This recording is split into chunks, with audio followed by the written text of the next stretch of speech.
রাতের শহর ঝিনাইদহে আপনাদেরকে স্বাগতম। এই মুহূর্তে দাঁড়িয়ে আছি ঝিনাইদহের দেবদারু এভিনিউতে।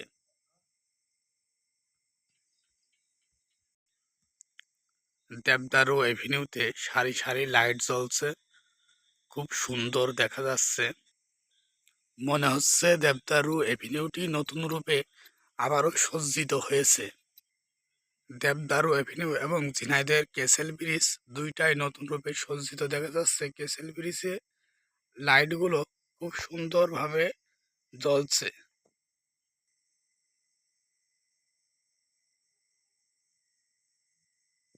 গভীর রাতে ঝিনাইদহের দেবদারু এভিনিউটি খুবই নিরিবিলি এবং খুব সুন্দর বাতাস বইছে। নিরিবিলি সুন্দর জায়গা, সুন্দর সময় কাটানোর একটি জায়গা।